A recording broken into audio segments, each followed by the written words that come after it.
श्री श्री अनंत विभूषित श्री सदगुरु चरण कमल जगत की अधिष्ठात्री देवी माँ जगदम्बा सूक्ष्म जगत में विराजमान देवगण दृश्य अदृश्य रूप में विराजमान समस्त संत समाज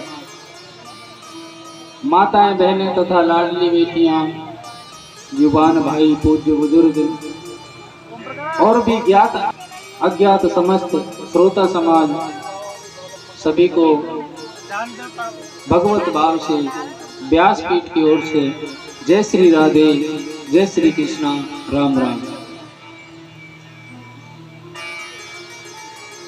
आज आपके नगर में इस शिव महाप्रांगण में पुनः गत वर्ष की भांति श्री शिव महापुराण का आयोजन हुआ है। पिछली बार जो हुआ था वो 7 दिवसीय था, 7 दिन का था, लेकिन इस बार 9 दिवसीय है, 9 दिन का। भाग्योदयेन बहुजन्म समर्जितेन सत्संगमं चलवते पुरुषो यदा अज्ञान हेतु कृत मोहमदान्धकारनाशं विदाय हि ततोदयते विवेकः। भाग्योदयेन बहुजन्म समर्जितेन, हमारा एक जन्म नहीं 2 जन्म नहीं, न जाने कितने भाग्यों का जब पुण्य, कितने जन्मों का जब पुण्य उदय होते हैं तो ही हमें ये भगवान नाम की कथाएं श्रवण करने के लिए मिलती। और इस कलिकाल में ये श्री शिव महापुराण आपको श्रवण करने के लिए दूसरी बार मिल रही है पुनः। ये परंपरा परमात्मा की कृपा से ही सुलभ हो पाते हैं। भाग्योदयेन बहुजन्म समर्जितेन सत्संगमं च लभते पुरुषो यदा वै। इन सत्संगों के माध्यम से, कथाओं के माध्यम से, भगवान नाम के माध्यम से पता है क्या होता है। अब मन में विचार आता होगा कि इन कथाओं को कितनी सुनी, हर जगह होती रहती है। शिव पुराण नहीं सुनी थी पिछली बार, हमने सुन ली, अब पुनः फिर शिव पुराण। तो कहते हैं ऐसा मन में विचार कभी लेकर के ना आए कि हम इन कथाओं को कितना सुने। इन कथाओं को जितना सुनोगे आप उतने ही हमारे मन की विकृति शुद्ध होती चली जाएगी, मन शुद्ध होता चला जाएगा। जैसे सोने को आग में तपाया जाता है, जितना तपाओगे उतनी उसमें चमक आएगी, निखार आएगा। गोस्वामी तुलसीदास जी ने भी तो कहा है,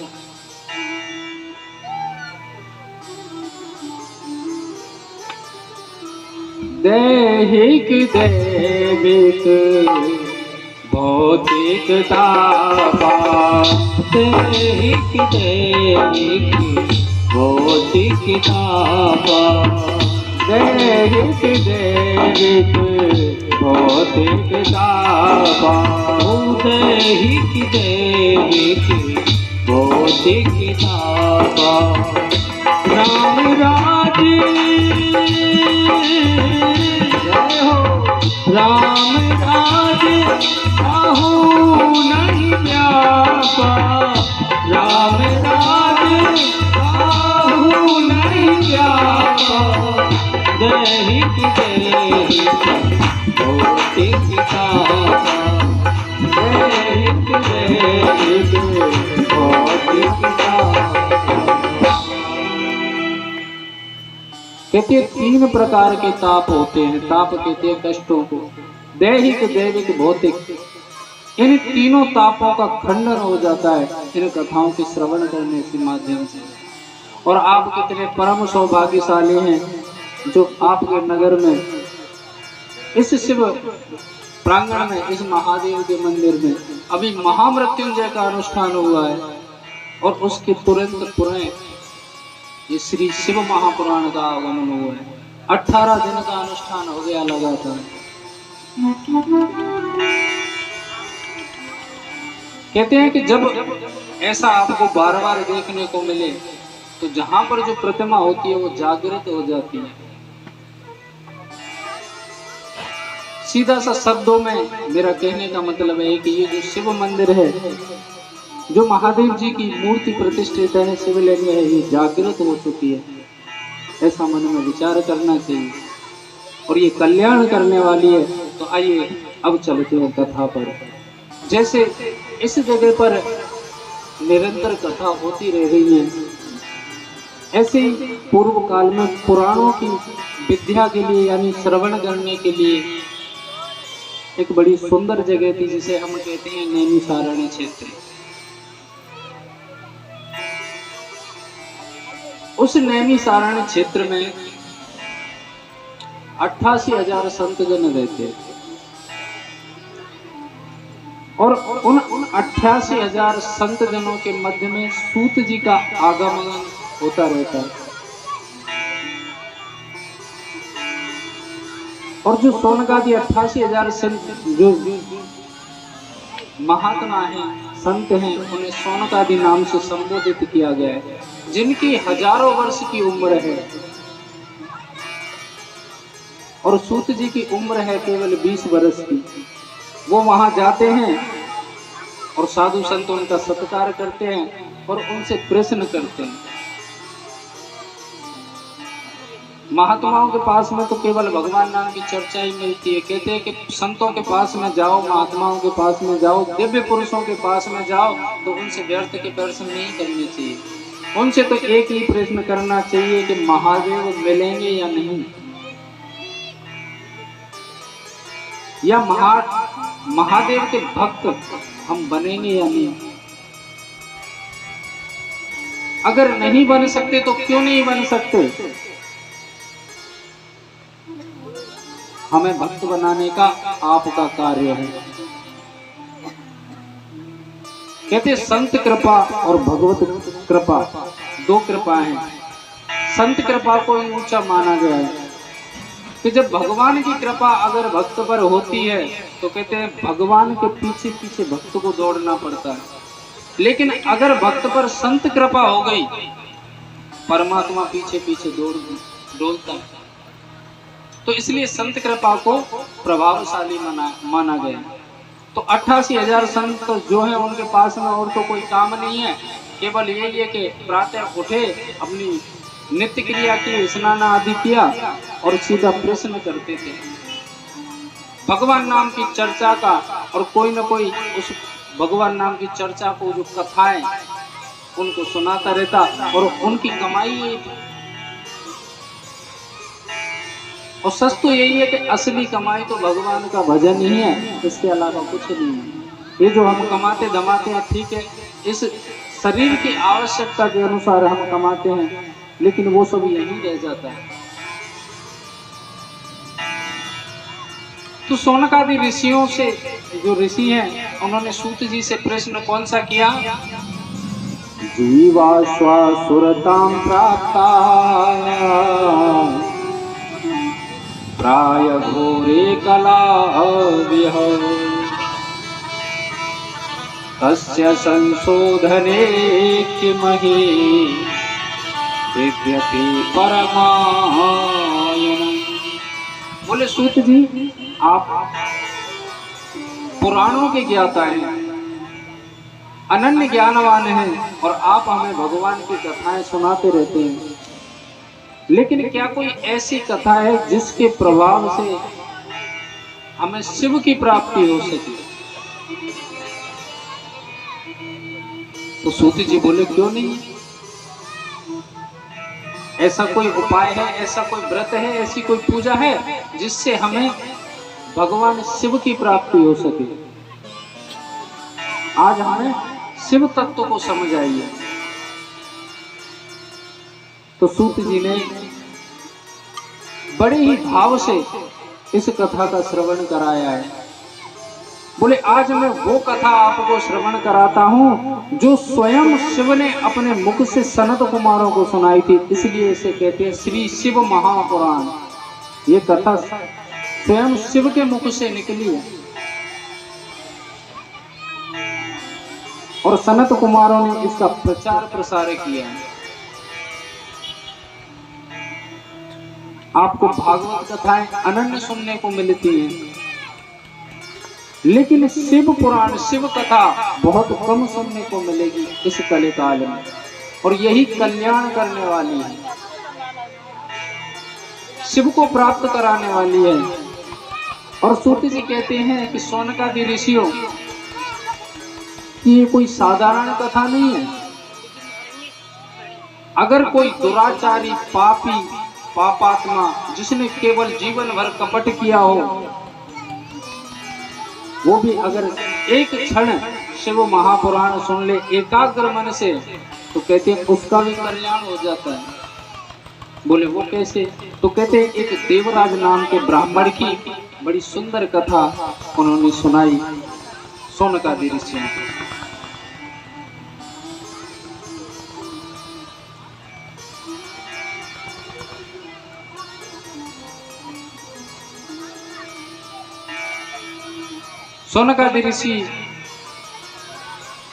शौनकादि ऋषियों के प्रश्न पर सूत जी ने बड़ा सुंदर जवाब दिया।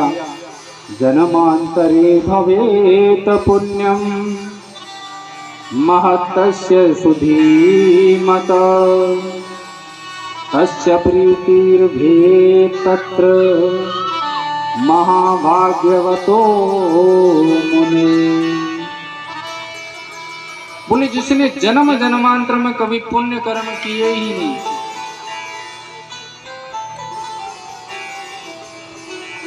और कहते हैं कि जिसने शरीर का भी सुख नहीं पाया। शरीर का सुख कैसा होता है महाराज? शरीर सुख किसे कहते हैं? कि शरीर में कोई रोग ना हो। अगर वो शरीर रोग ग्रसित हो, अगर नित्य वो श्री शिव महापुराण का श्रवण करता है, वाचन करता है, अध्ययन करता है, तो कहते हैं उसके शरीर के सारे कष्ट मिट जाते हैं। ऐसा श्री शिव महापुराण का प्रत्यक्ष प्रमाण है। लेकिन सुनी जाए एकाग्र भाव से। ऐसा नहीं होना चाहिए कि आप कथा सुन रहे हैं और ध्यान कहीं और है। तो आज की कथा में आपको श्री शिव महापुराण का महात्म्य बताया जा रहा है। महात्म्य का मतलब होता है कि इस कथा को किसने सुना था और किस पाप के कारण उसकी दुर्गति हुई और मुक्ति हुई, और इसे कैसे सुना जाता है।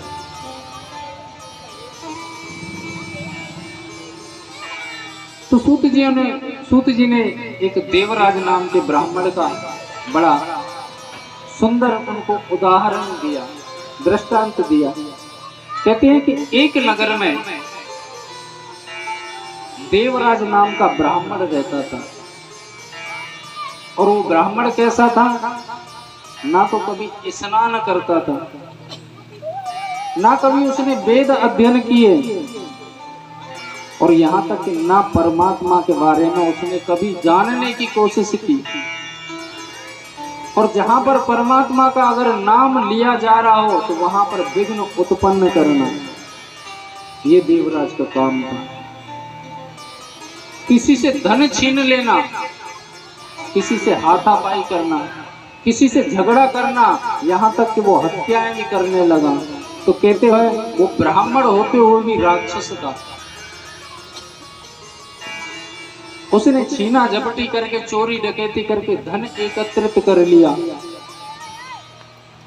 और धन एकत्रित करने के बाद में एक समय की बात है कि वो पापी ब्राह्मण एक सरोवर में स्नान करने गया, तो वहां पर उसने एक वेश्या को देखा। वेश्या को देख करके कहते हैं वो मोहित हो गया और उस वेश्या को अपने घर ले आया। घर ला करके और अपने घर में उसने रख लिया। माता पिता को पता चला, जहां तक कि उसकी पत्नी थी, बच्चे थे, उनको पता चला, तो उन्होंने उससे कहा, तो कहते हैं उसके साथ में मारपीट कर दी। माता पिता पर भी हाथ उठा दिया।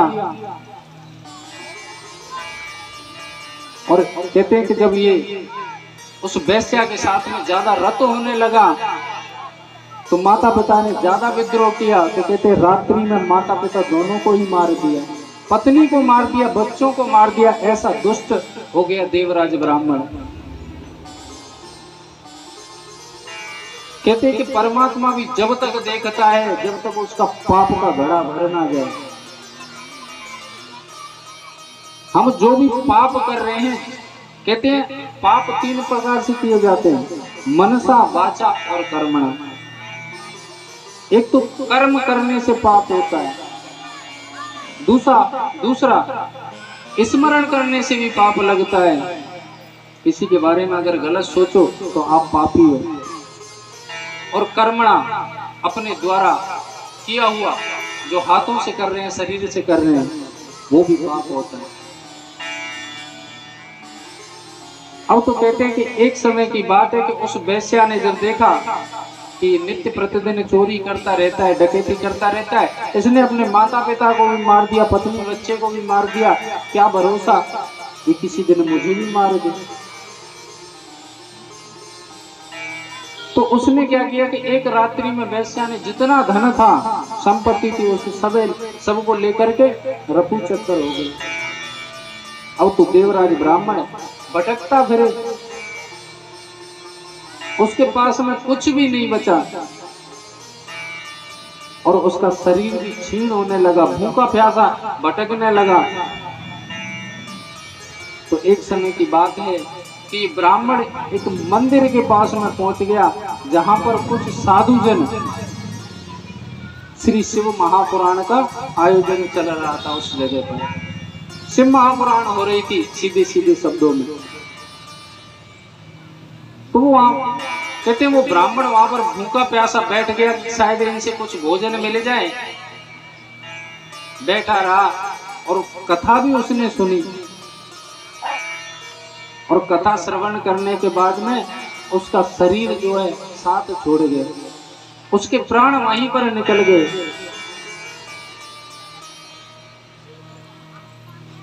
और जब प्राण निकले तो यमदूत आए, यमदूत उसे ले गए यमपुरी। और जैसे यमपुरी वो पहुंचे थे, भगवान शंकर नंदीश्वर जी को लेकर के यमपुरी पहुंच गए। अब तो यमपुरी में भगवान शंकर पहुंचे तो खलबली मच गई सभी में कि भगवान शंकर यहाँ पर क्यों आए। अचानक से यमराज दौड़ करके चरण पकड़ लिए, प्रभु अचानक से आगमन। बोले तुमने जो देवराज नाम का ब्राह्मण है वो तुमने नरक में डालने की कोशिश की है, उसे जल्दी से वापस लेकर के आओ। बोले क्यों? वो तो नरक का वासी है, उसने कर्म ही ऐसे किए हैं तो उसको तो नरक में जाना ही है।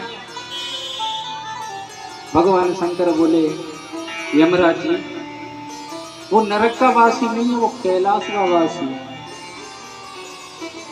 बोले कैसे? बोले सीधे सीधे शब्दों में कहूं तो मैं स्वयं नंदी को लेकर के आया हूं, जबकि इस नंदी पर बिठा करके इसे ले जाऊंगा और इस नंदी पर मेरे और पार्वती के अलावा कोई बैठ नहीं सकता। अब तुम ही सोच लो कि ये कैलाश का वासी है या नरक का वासी है।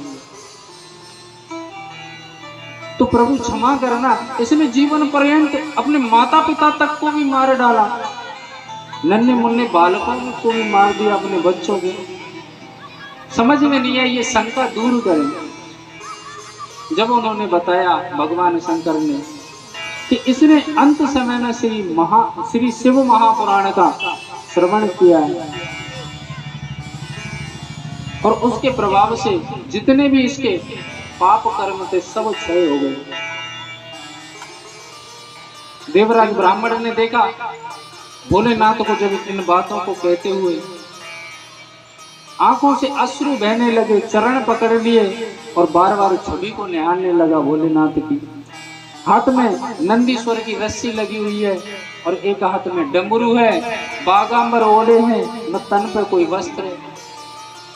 ऐसे भोलेनाथ। सोनकादि ऋषि बोले सूत जी हमें एक बात समझ में नहीं आई। बोले कौन सी? बोले जब भगवान किसी जीव को लेने आते तो उनके पार्षद आते हैं, हमने सुना है नारायण के पार्षद आए, यम के पार्षद तो दूत हैं ही हैं, लेकिन भोलेनाथ स्वयं। बोले यही तो कृपा है भोलेनाथ की, वो किसी पार्षद को किसी दूत को नहीं भेजते, वो स्वयं चले दे। वो स्वयं चल देते हैं अपने भक्तों को लेने के लिए। अगर पाप कर्म करोगे तो यमराज लेकर के आएगा काली वाली गाड़ी लेकर के। यमराज की सवारी क्या है? ऐसा, और खदेड़ करके ले जाएगा। और भोलेनाथ की सवारी क्या है? सफेद ओढ़ी, नंदी महाराज पर बैठा करके ले जाते हैं। तो भोलेनाथ की तो महिमा ऐसी है, और दिखने में ऐसे लगते हैं जैसे शमशानवासी। जब तो कहते हैं कभी भी भोलेनाथ को समझने में भूल मत करना। मेरे भोले बाबा को अनाड़ी मत समझो, मेरे भोले बाबा को, मेरे भोले बाबा को अनाड़ी मत समझो, मेरे भोले बाबा को।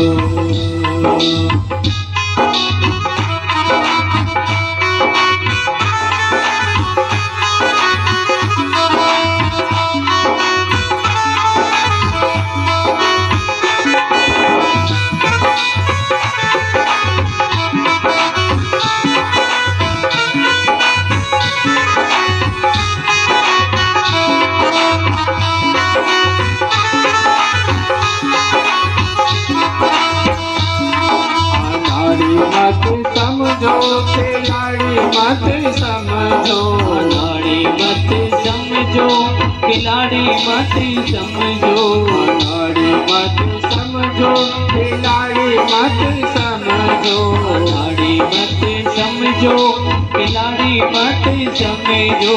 वो है त्रिपुरारी, हाय वो है त्रिपुरारी, अनाड़ी मत समझो, भोले बाबा को अनाड़ी मत समझो, मेरे भोले बाबा को। हर भोले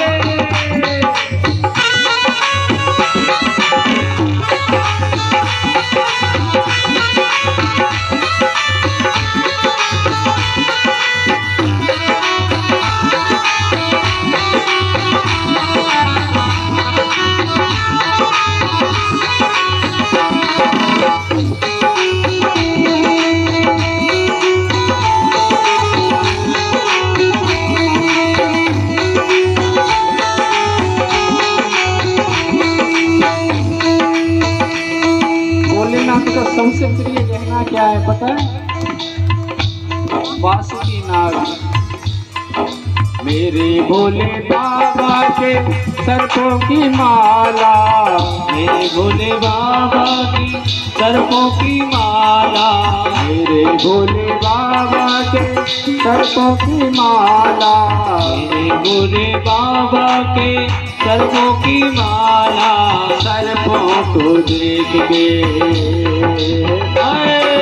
सर्पों को देख के सफेरा मत समझो, मेरे भोले बाबा को अनाड़ी मत समझो, मेरे भोले बाबा को।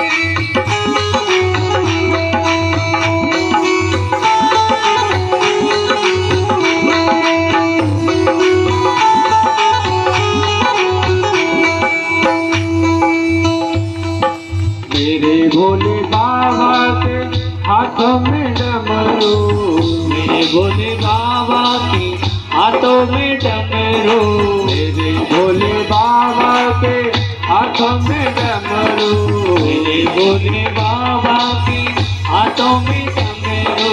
डमरू को देख के, डमरू को देख के मदारी मत समझो, डमरू को देख के मदारी मत समझो, मेरे भोले बाबा अनाड़ी मत समझो, अनाड़ी मत समझो, खिलाड़ी मत समझो, अनाड़ी मत समझो, खिलाड़ी मत समझो, अनाड़ी मत समझो, खिलाड़ी मत समझो, अनाड़ी मत समझो, खिलाड़ी मत समझो, वो है त्रिपुरारी, वो है त्रिपुरारी, अनाड़ी मत समझो, वो है त्रिपुरारी, अनाड़ी मत समझो, मेरे बोले बाबा, अनाड़ी मत समझो, अरे बोले।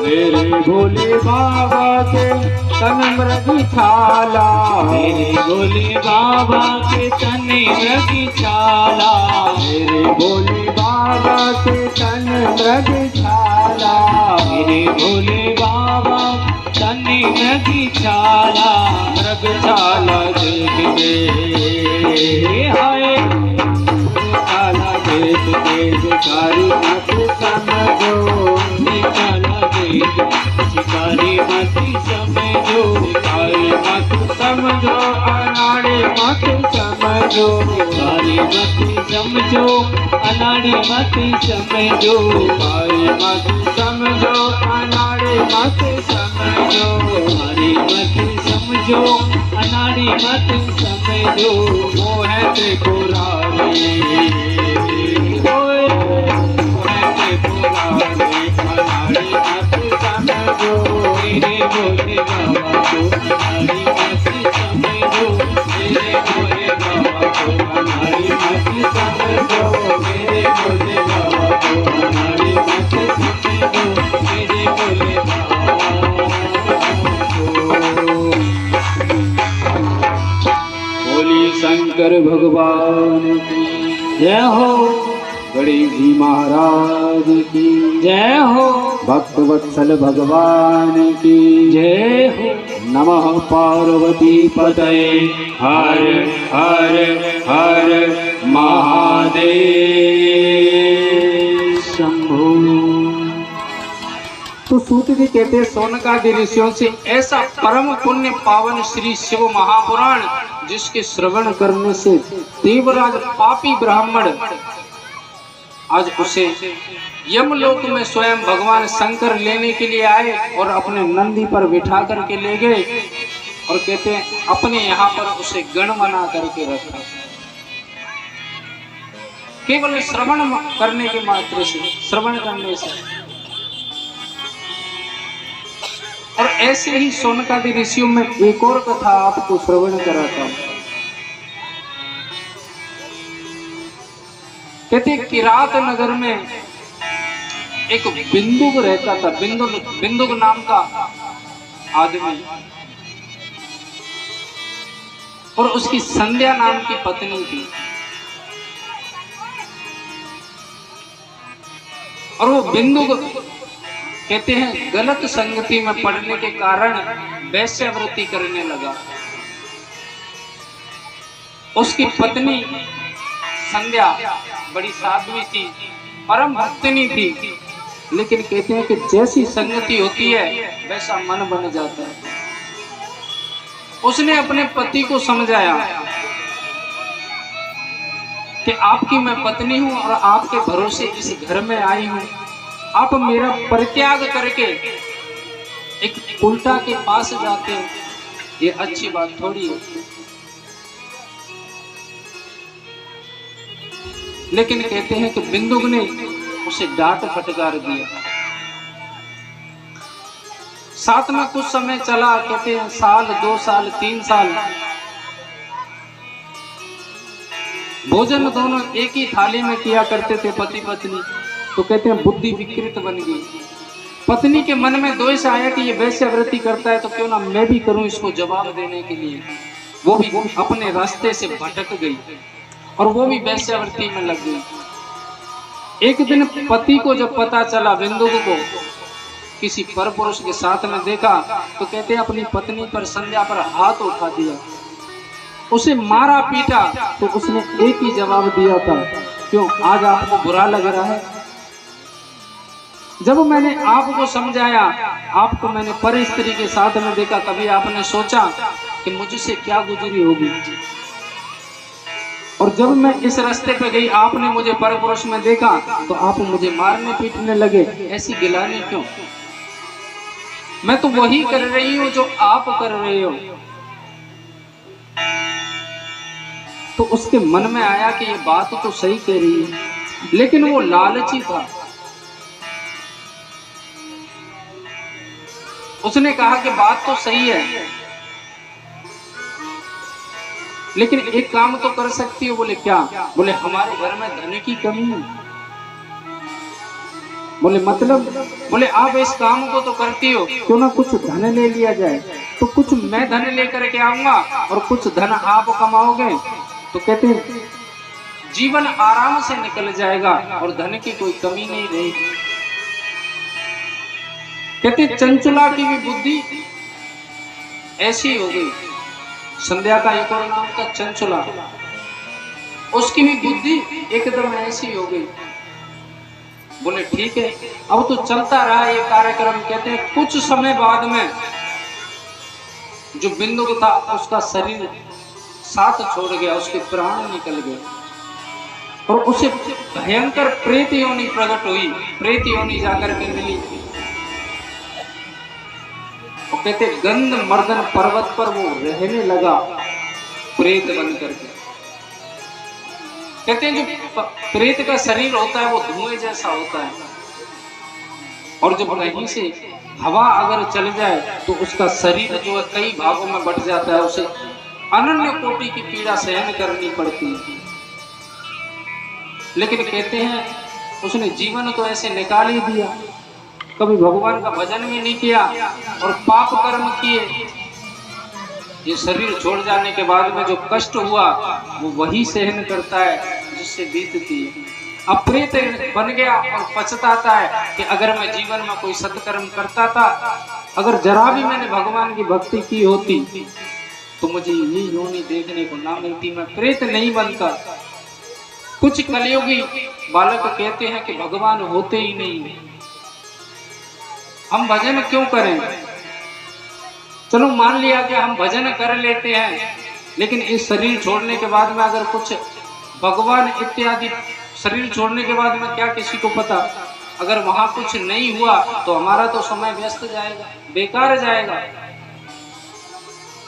लेकिन उनसे मेरा कहना है कि अगर आप, चलो आपकी मानता हूं कि भगवान होते नहीं है भगवान, और हमने भजन भी नहीं किया, अगर यदा कदा ये बात सही हुई तो बाद में क्या करोगे? आजकल पूरा समय मोबाइल में निकाल देते हैं, रात को 2-2, 3-3 बजे तक सोते हैं और कहते हैं नींद भी नहीं आती, लेकिन भगवान का भजन करने के लिए केवल 1 मिनट तक भी वो नहीं निकाल सकता, क्योंकि समय नहीं है। अब वो प्रेत बन करके पड़ा है, प्रेत योनि में बहुत पछताता है, लेकिन कहते हैं बाद में पछताने से होता क्या है, जब चिड़िया चुग जाए खेत। इसलिए हमको इस संसार में रह करके उस परलोक की भी तैयारी करनी है। जितना भी समय आपसे निकल सके भगवान के चरणों में अपने मन को लगा करके कुछ न कुछ भजन जरूर कीजिए, क्योंकि कहते हैं कि हमारे इस शरीर के साथ में कुछ भी नहीं जाता है तो केवल क्या, जिव्या से लिया हुआ भगवान का नाम, भगवान का भजन और हाथ से किया हुआ है। तो इन चीजों में कभी पीछे नहीं हटना चाहिए। आज वो प्रेत पछताता है कि अगर मैंने भगवान का भजन किया होता तो इस दुर्गति में ना पड़ता, गलत संगति में ना जाता, आज मुझे कष्ट होता है। अब इधर चंचला देवी अकेली रह गई बेचारी, शरीर भी बुढ़ापे को प्राप्त हो गया। बेचारी भटकती फिरती है। तो कहते हैं कि एक बार वो गोकर्ण नामक क्षेत्र में पहुंच गई। गोकर्ण तीर्थ का नाम तो सुना है आपने। उस तीर्थ में पहुंच गई और तीर्थ में वहां जाकर के, तीर्थों में तो क्या मिलता है आपको, वृंदावन आप जाते हो तो सबसे ज्यादा आवाज क्या निकलती है, क्या सुनाई देता है आपको? राधे राधे। तो तीर्थों में तो भगवान नाम का उच्चारण ही आपको मिलेगा। वृंदावन में रिक्शा वाले कभी घंटी नहीं मारते, ये ना कहते हो भैया सरक जा, केवल एक ही आवाज आएगी, वो भी प्यारे स्वर में, राधे। मनुष्य पीछे देखता है और उसे देख करके हट जाता है। मतलब भगवान का नाम भी ले गया। ये तो सबसे बड़े धर्मात्मा लोग होते हैं जो तीर्थों में रहते हैं और भगवान नाम के सहारे से अपनी आजीविका चलाते हैं। ऐसे पुरुषों को, ऐसे जीवों को मैं प्रणाम करता हूँ।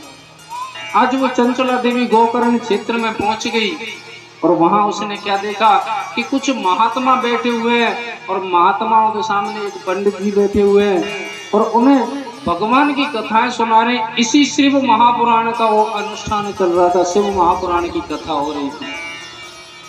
वो सुनती रही, उसे आनंद आया क्योंकि जीवन पर्यंत पहले उसने किया था जो पुण्य कर्म किए थे, उसी के प्रभाव से वैश्यावृत्ति छोड़ करके बुढ़ापे में अंत समय में ये श्री शिव महापुराण का श्रवण करने के लिए उसे मिला।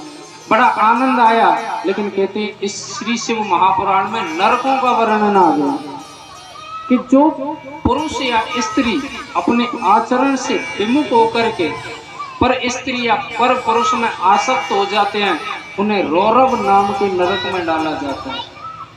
रौरव नाम के नरक में कहते हैं कि खोलते हुए तेल की यातनाएं दी जाती हैं और कि मवाद जो होती है उसकी सरोवर में उसे बहाया जाता है। यहाँ तक कि कहते हैं अनन्य बिच्छू उसे डंक मारते हैं और उस समय जो कष्ट होता है वो केवल जीव के अलावा कोई नहीं जानता। और उस जगह पर रिश्वत नाम की कोई चीज चलती नहीं। वहां पर यमदूत पूछते हैं कि अगर तूने कोई पुण्य कर्म किया है या भगवान का नाम लिया है तो तू अगर उसे हमें दिखा दे तो तू यहाँ से निकल सकता है। लेकिन जीवन पर्यंत उसने कुछ नहीं किया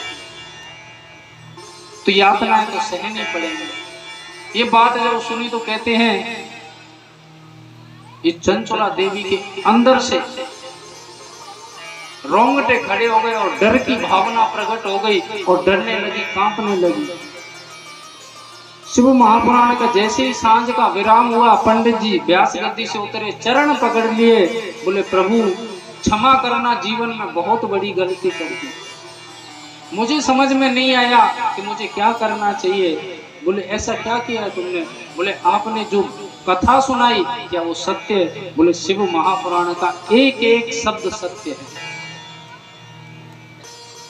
अगर शिव पुराण की कथा ली जाए तो वास्तव में एक एक शब्द सत्य है। और ये शिव पुराण कथा ही नहीं, ये औषधि भी है, दवाई भी है। कहते हैं शरीर में, मैंने बताया था, शरीर में कोई भी दुख हो, बाय इत्यादि अगर श्रवण की जाए नित्य नियम से तो हमेशा के लिए वो व्याधि मिट जाती है। आज चंचला देवी पंडित जी के चरणों में गिर पड़ी। बोले प्रभु अगर ये बात सत्य है तो आप ही इस नरक से मुझे बचाइए। मैंने घोर पाप किया है, जीवन पर्यंत मैं विमुख हो गई अपने धर्म से, इसलिए मुझे कोई प्रायश्चित का उपाय मुझे बताइए। तो पंडित जी ने कहा कि आप नित्य श्री शिव महापुराण का श्रवण करें, कथा सुने, इससे ही आपका उद्धार हो जाएगा। और मुझे विश्वास है मेरे महादेव पर, आप पर अति कृपा अवश्य करेंगे। और महादेव तो ऐसे कृपालु हैं कि ना तो वो भक्त के ऊपर कभी क्रोध करते, और आपने देखा होगा कि वरदान लेने में तो सबसे आगे रहे हैं, इसका फायदा उठाया है राक्षसों ने। चलो इन कथाओं को थोड़ा बाद में सुनाएंगे। इस कथा के नियम, ये महात्म्य के बारे में इसमें समझा देते हैं आपको। तो चंचला देवी को जब ये उपदेश किया कि आप नित्य नियम ये कथा श्रवण कीजिए, तो उसने नियम से कथा सुनी। बोले प्रभु ये बताइए आपकी दक्षिणा वगैरह क्या होगी? क्योंकि पहले उसने परमात्मा की भक्ति की तो जानती थी कि ब्राह्मण से अगर कोई कार्य कर रहे हैं तो दक्षिणा तो देनी पड़ती है, क्योंकि बिना दक्षिणा के वो कार्य पूर्ण नहीं होता। और मुझे कथा श्रवण करने के लिए जब मैं आऊं तो किस किस वस्तु की आवश्यकता होगी? मेरे पास धन आदि तो कुछ है नहीं प्रभु, लेकिन फिर भी कोशिश करूंगी। तो उन्होंने कहा, ब्राह्मण देवता ने बोले, कथा में कभी खाली हाथ मत आना। कथा के नियम होते हैं कि कथा में कभी खाली हाथ नहीं जाना चाहिए, साथ में प्रसाद लेकर के आना चाहिए,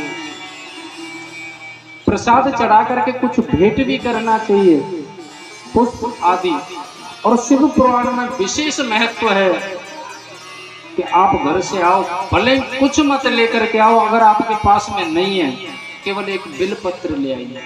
पिछली बार मैंने ये बात कही थी बिलपत्र वाली, तो कछु माताएं वो फल तोड़ तोड़ के लाती। अरे मैया वे फलन थे बिलपत्र ना के। बिलपत्र ये होता है, बिलपत्र लेकर के आओ और उसे ऐसे ही श्री शिव महापुराण पर चढ़ाओ।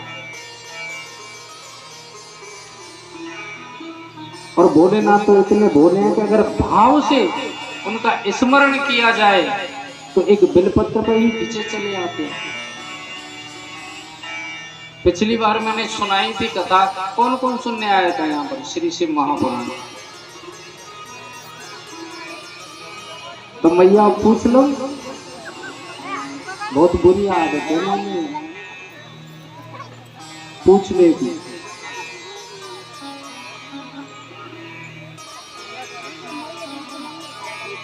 माता सती ने एक बिलपत्र के सहारे ही दधीची मुनि के कहने से महादेव के दर्शन किए। पहली बार नहीं, महादेव का व्याख्यान तो सुना था, लेकिन उनकी प्रीति महादेव में नहीं थी। कारण क्या? क्योंकि माता सती के पिताजी दक्ष वो महादेव से द्वेष करते थे, और माता सती अपने पिता को बहुत प्रेम करती थी। वो जो कह देते वो उनके लिए पत्थर की लीक थी। लेकिन जिस दिन बेलपत्र से आवाहन किया था, उसी दिन से आसक्ति भोलेनाथ में हो गई थी माता सती। तो बेलपत्र जरूर लेकर के आना चाहिए। ये बात मैं नहीं कह रहा हूं आपको, ये बात श्री शिव महापुराण कह रही है। पंडित जी कथा सुना रहे हैं उस चंचला देवी को, और आप एकाग्र मन से कथा सुनिए। अगर आपके पास कुछ हो तो दे देना, अन्यथा कोई बात नहीं, बिलपत्री हमारी दक्षिणा। उसने नित्य नियम से कथा सुनी, और कथा विराम होने के बाद में एक माह बाद उनका शरीर हो गया, यानी मृत्यु हो गई। और मृत्यु हुई तो भगवान शंकर, माता पार्वती साथ में और नंदीश्वर को लेकर के आए। उस चंचला देवी को ले गए कैलाश पर, अपने साथ अपनी सखी बना लिया माता पार्वती ने उस वैश्या को, कथा श्रवण करने के मात्र से। लेकिन उसने सुनी नियम से। कहते हैं कुछ भक्त कहते हैं कि अब तो खूब कथा सुनते हैं, भगवान कहाँ है? आते ही नहीं है। आएंगे कहाँ से? पहले चंचला देवी जैसा मन तो लेकर के आइए, मन तो लगाइए आप कथा में। कथा प्रभावी कब होती है? कथा प्रभावी केवल एक प्रकार से होती है, वक्ता और श्रोता का कनेक्शन जोड़ना। केवल आपका मन और ध्यान और कान तीनों व्यासपीठ से जुड़े रहने चाहिए, तो ही कथा प्रभावशाली होती है। सोनकादि ऋषियों ने कहा सूत जी से, बोले सूत जी, जीवन पर्यंत जिसने वैश्यावृत्ति की और उसे माता पार्वती ने अपनी सखी बना लिया। बोले हाँ, लेकिन एक माताएं जो होती है ना, वो बड़ी करुणामयी होती है। चंचला देवी का तो उद्धार हो गया, लेकिन एक दिन जब माता पार्वती के पास में बैठी थी तो उन्होंने कहा कि माता एक बात पूछूं? बोले हाँ। बोले मेरे पति थे बिंदु, जिनकी मृत्यु मुझसे पहले हो गई थी। मैंने तो पंडित जी के बताए हुए मार्ग से अपनी दुर्गति को बचा लिया, लेकिन मुझे ध्यान है कि मेरे पति ने ऐसा कुछ काम नहीं किया है जिनकी दुर्गति ना हुई हो। तो कृपया माता ये बता सकती है कि इस समय मेरे पति कहाँ हैं? तुम्हारा माता पार्वती ने बताया था कि वो एक प्रेत योनि में गंधराज पर्वत पर पड़े हुए हैं और बड़े कष्ट को भोग रहे हैं। तो माता हाथ जोड़ करके बोली, चंचला देवी बोले माता क्या उनका उद्धार आप नहीं कर सकती? मेरे वो पति हैं, तो मेरी आपसे विनती है कि उनका उद्धार कीजिए।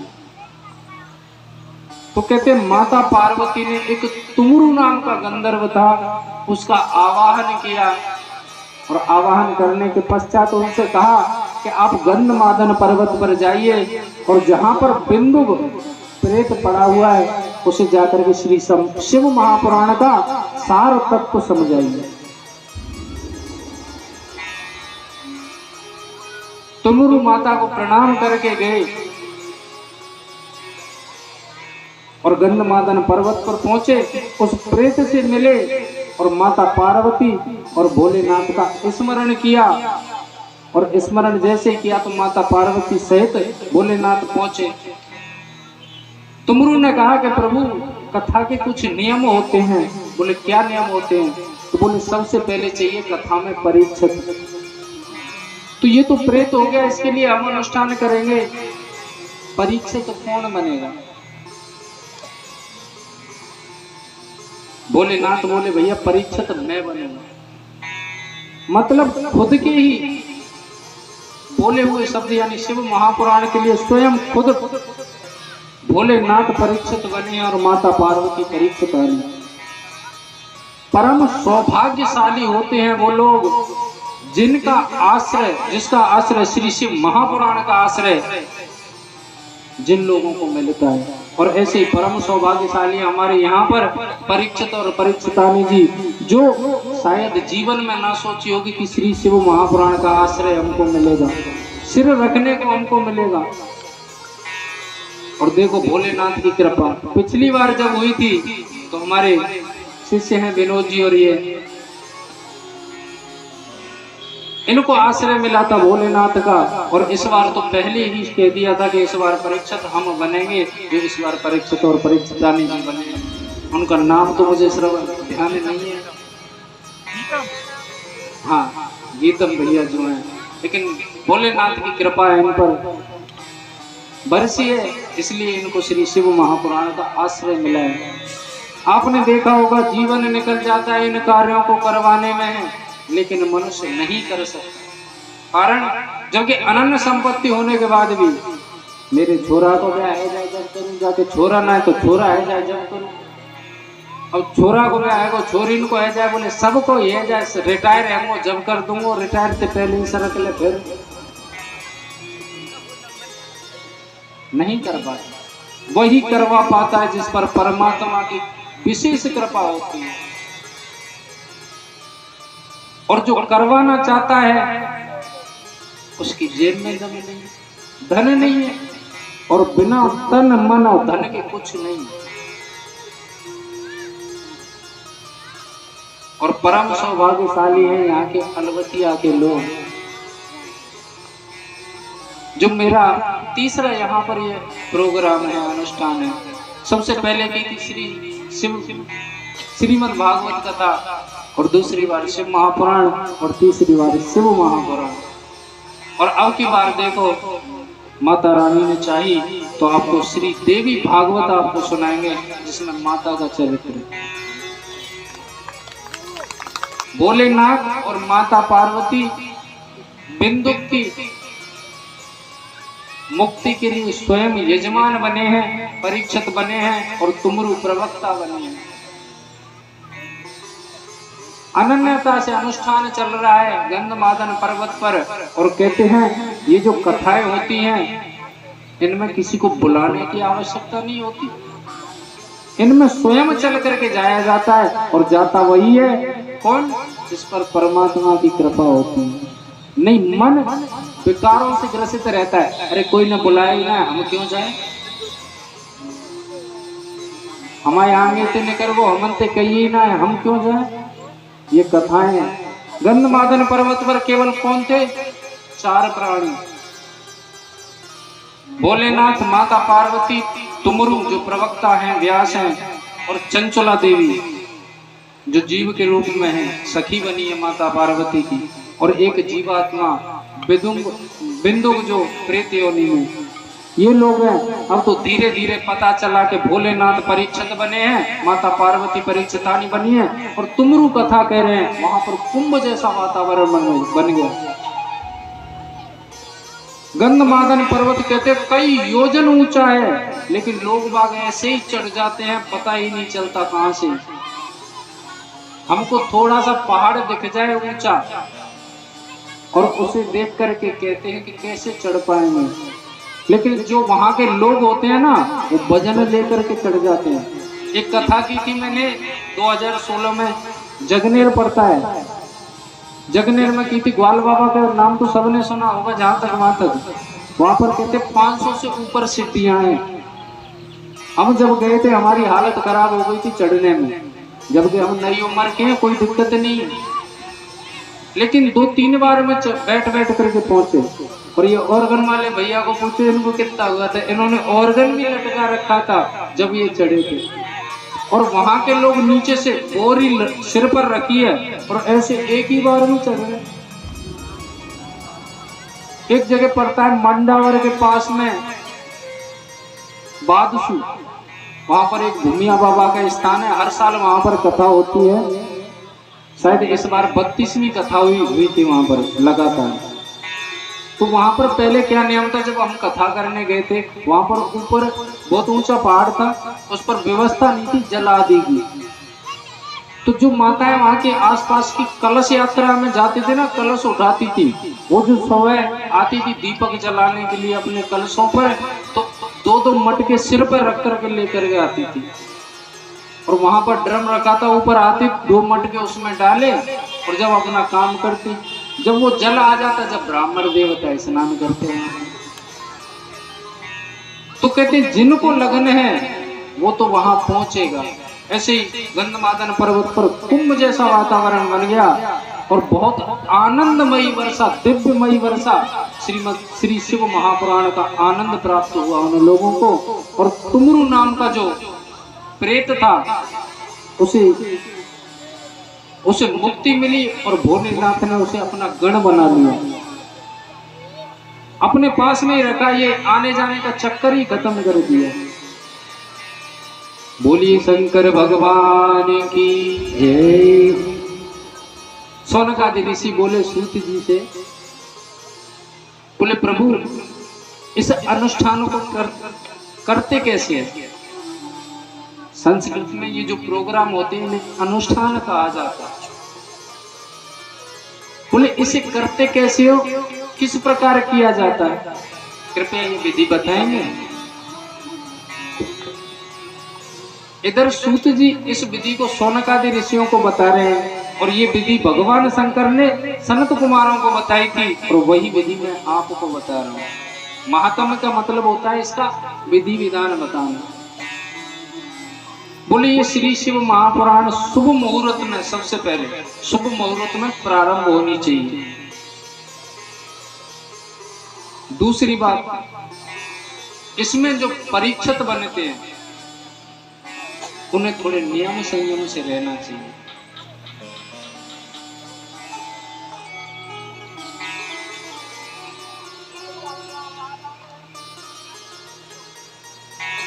योषितां जार सत्कार नरकेयं किंकिरा सतप्तलोकै द्वपर्यं क्षिपयन्ति स्मर मंदिरे। ये जो कथा के लिए स्थान होना चाहिए बड़ा सुंदर होना चाहिए। भोलेनाथ का मंदिर हो या कोई तीर्थ स्थल हो या कहीं एकांत वातावरण हो, यहाँ पर इसका आयोजन किया जाना चाहिए। खूब धूमधाम इत्यादि बैंड बाजों के साथ में कलश यात्रा निकालनी चाहिए और कलश यात्रा में जितना हो सके बढ़ चढ़ करके हिस्सा लेना चाहिए, क्योंकि ये जो कलश होते हैं ये भी कोई साधारण बात नहीं है जो माताएं बहनें अपने सिर पर धारण करती हैं। हमारी पुराण कहती है कि इस कलश में जो जल है वो सप्त सागर सभी नदियों का जल इसमें समाहित होता है और उन सप्त सागरों को गंगा आदि नदियों को अपने सिर पर लेकर के परिक्रमा लगाती हैं ये माताएं। इनके लिए धन्य, इनको मैं बारंबार प्रणाम करता हूँ। कछु माता तो हमारी ऐसी है, बोले अब की बार हम कलश ना लेंगे ना गाड़ी, मेरी तबीयत ठीक ना है। और जो मना कर रही हैं कलश यात्रा प्रारंभ है वो को बात है, पहले कलश उनके मूड पे दिख रहा है, तो ये परम सौभाग्य की बात होती है। पहले मन में विकृति थी लेकिन मन शुद्ध हुआ, बोले चल दिए। जो परीक्षित बनते हैं उनको सबसे पहले ये नियम होता है कि वो सैया पर ना सोए। सैया समझते हो? चार पाई। जमीन में बिस्तर लगा करके सोए। अगर जमीन पर नहीं सोया जाता तो कोई लकड़ी का तख्त जो इत्यादि होता है उस पर सोना चाहिए। ब्रह्मचर्य के साथ में रहना चाहिए जब तक ये अनुष्ठान चले, और व्रत में रह करके इस अनुष्ठान को पूर्ण करना चाहिए। अगर हमारी क्षमता नहीं है व्रत रखने की तो कहते एक समय पर कुछ हल्का फुल्का फलाहार इत्यादि ले सकते हो और एक समय भोजन कर सकते हो। नित्य पूजन पाठ में जाना चाहिए, पूजन पाठ हवन इत्यादि करना चाहिए ब्राह्मणों के मंत्रों के द्वारा। प्रातः काल के समय में, दोपहर में जब कथा प्रारंभ होती है तो व्यास पूजन सह पाठियों का यानी संगीत का, माता सरस्वती का पूजन इत्यादि भेंट इत्यादि करनी चाहिए। प्रेम से बैठ करके अपना सम्मुख लगा करके आसन कथा श्रवण करनी चाहिए। श्रवण करने के बाद में फिर कथा विराम होती है, जब आरती करनी है और सायंकालीन आरती करनी है। जिन माताओं ने कलश उठाए हैं उनके भी कुछ नियम होते हैं, नियम है, बाकी आप करो या ना करो, जबरदस्ती नहीं है। नियम ये है कि प्रातः आप परिक्रमा लगाएंगे 108। अगर शरीर साथ नहीं देता तो आप हम भी लगा सकते हैं। प्रातः अपने कलशों में जल डालेंगे, जल लेकर के आएंगे अपने घर से, जल कलशों में डालेंगे, जवारों में डालेंगे, दीपक इत्यादि करेंगे और फिर सांझ को जब सायंकालीन आरती होगी, जब आप आरती में सम्मिलित होंगे। कथा में कितनी बार आरती होती है जरा बताओगी मैया? यूं बता दो, हाथ की आवाज ना आ रही। 5 बेर, 4 बार। एक प्रातःकालीन, एक मध्याह्न में जब कथा प्रारंभ होती है और कथा जब विराम होती है, और सायंकालीन आरती है। 4 आरतियां होती हैं और इनमें सभी को दर्शन करना चाहिए। ऐसा नहीं है कि जिन्होंने कलश नहीं उठाए हैं वो आरती में सम्मिलित नहीं हो सकते, परिक्रमा नहीं लगा सकते, सब लगा सकते हैं। इस प्रकार शौनकादि ऋषियों को उन्होंने नियम बताए। संक्षिप्त में सूत जी ने श्री शिव महापुराण का महात्म शौनकादि ऋषियों को बताया और मैंने आपको बताया। आज की कथा को यही विराम देते हैं। कल की कथा में बड़ी सुंदर सुंदर आपको कथाएं श्रवण करने को मिलेगी। कल की कथा में महादेव के भक्तों की कथा आपको श्रवण करने के लिए मिलेगी और भोलेनाथ ने जिन पापी दुष्टों पर कृपा की वो आपको कथा श्रवण करने के लिए मिलेगी। बड़ी सुंदर सुंदर की कथाएं, और मैं तो कहूँगा कि एक दिन की भी कथा छूटनी नहीं चाहिए आप लोगों को। हम जयपुर से चले आए यहाँ कथा करने को, लेकिन तुम बगलते बगल ना आ सके, ऐसा नहीं होना चाहिए। सभी लाभ लें। अब एक भजन आपको और उसके बाद में भोलेनाथ की आरती होगी। गौरापति को भजले गौरापति को, गौरापति को भजले गौरापति को, कबहु न बीते तेरो काम रे, वो भजले गौरापति को, कबहु न बीते तेरो काम रे, भजले गौरापति को, कबहु न बीते तेरो काम रे, भजले गौरापति को, कबहु न बीते तेरो काम रे, भजले गौरापति को, गौरापति को भजले गौरापति को, गौरापति को भजले गौरापति को, गौरापति को भजले गौरापति को, गौरापति को भजले गौरापति को, कबहु न बीते तेरो काम रे, भजले गौरापति को, कबहु न बीते तेरो काम रे, भजले गौरापति को।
भजते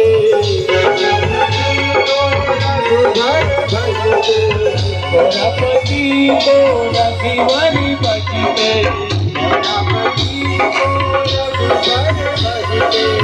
राम जी भी भजते, राम जी भी भजते, राम जी भी भजते, राम जी भी भजते, जीत लियो जीत लियो लंका सो राम है, भजले गौरापति को, भजले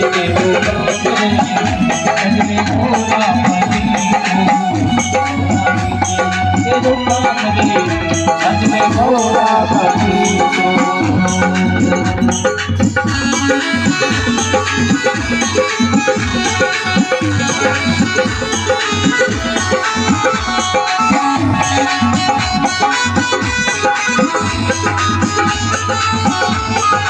भगवान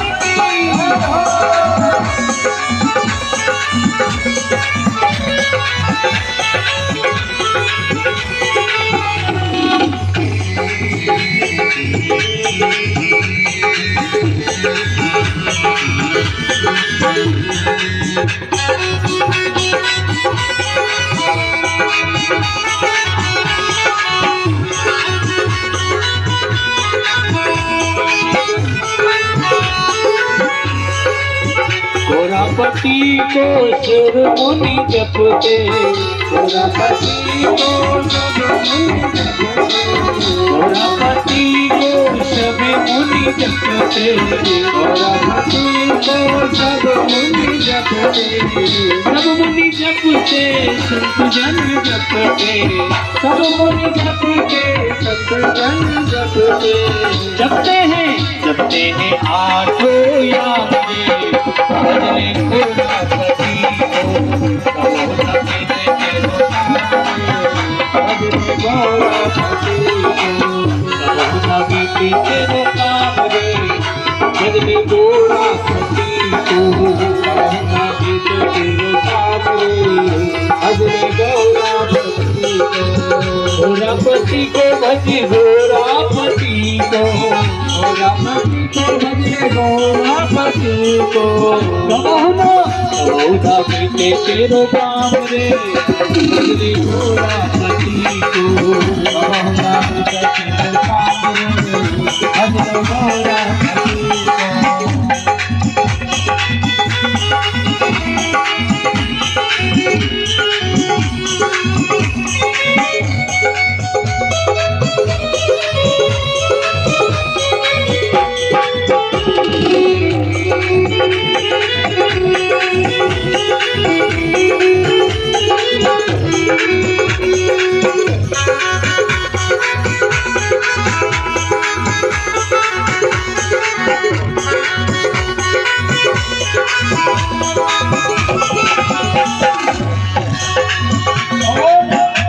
पति को जपले गौरा पति को गौरा पति को जपले गौरा पति को लागे ना कोई तेरो दाम रे भजने गौरा पति को लागे तेरो दाम रे भजने गौरा पति को गौरा बीते तेरो काम रे भजने गौरा पति को गौरा बीते तेरो काम रे भजने गौरा पति को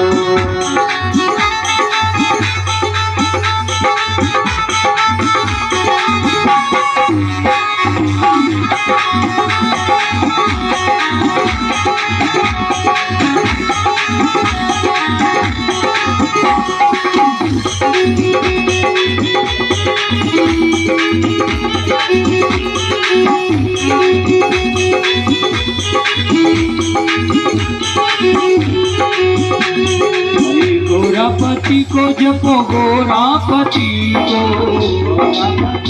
जपो गौरा पति को गौरा पति को जपने गौरा पति को जपने गौरा पति को अरे कहो ना बीते तेरो काम रे गौरा पति को बीते तेरो काम रे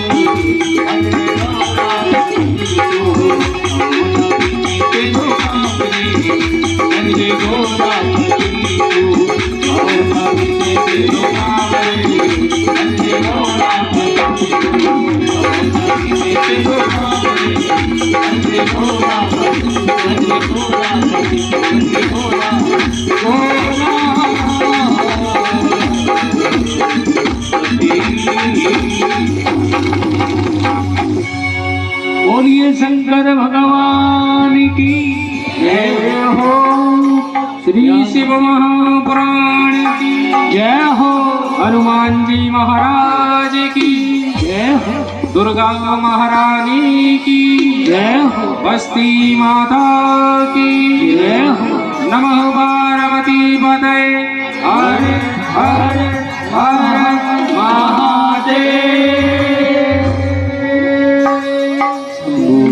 बोलिए आज के आनंद की जय। आइए सभी सर्वगणगुं कृतये आत्मसनि प्रजासनि पुष्पसनि लोकसन्ने घसनि अग्निः प्रजां बहुलां मे करोत्तन्नं पयोरेतु अस्मासु दत्तम्। ओम जय शिवी ओंकार हरे हरे शिवी ओंकार विष्णु सदा शिवी भोले भोले नाथ महादेव।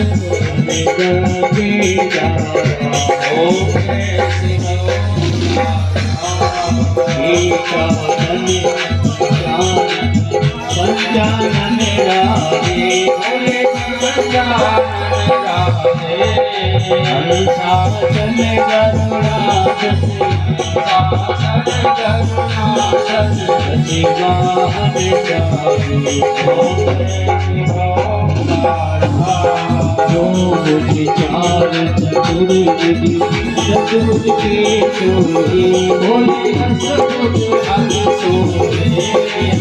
निधि को रोक निरंता निधि को रोक निरंता भुवन मन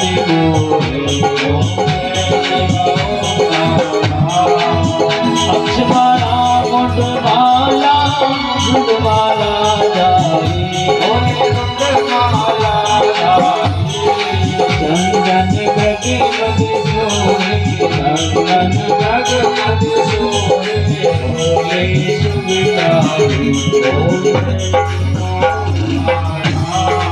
गीता करते बाबा करे अंगी बाबा करे अंगी कालिक ब्रह्मादिक ब्रह्मादिक ब्रह्मादिक ओम जय ओम हरि के हाथ समाधन सकल सुन भरता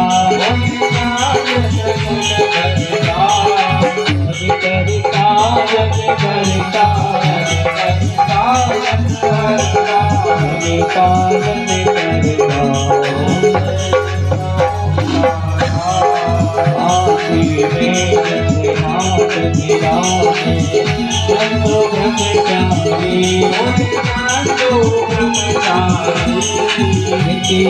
भोग लगावत दर्शन पावत महिमा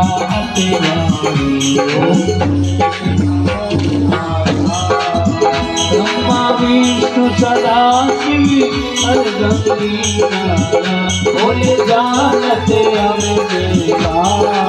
प्रणवाचरी के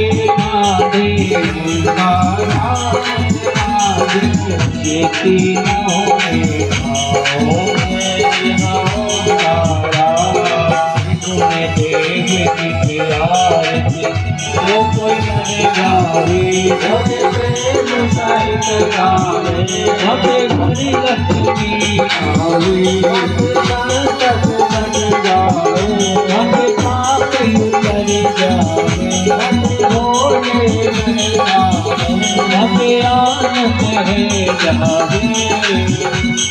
सत्यवानंद स्वामी भगत हरि हरि स्वामी विष्णु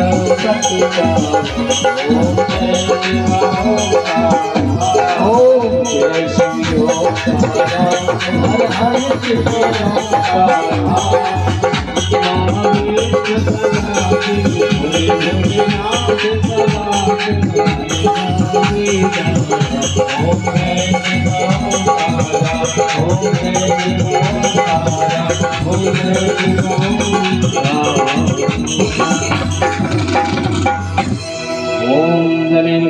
शीतलीकरणेन ध्यो शान्तिरन्तरिक्षं शान्ति पृथिवी शान्तिरोपः शान्तिरोपदया शान्ति वनस्पतया शान्तिर्श्रीदेवाः शान्ति ब्रह्म शान्तिः सर्वगुण शान्तिः शान्तिरेव शान्ति सामा शान्तिरेधि छाटा लागे नीर का कष्ट कटे शरीर का छाटा लागे अम्बु का नाम जपो शिव शंभु का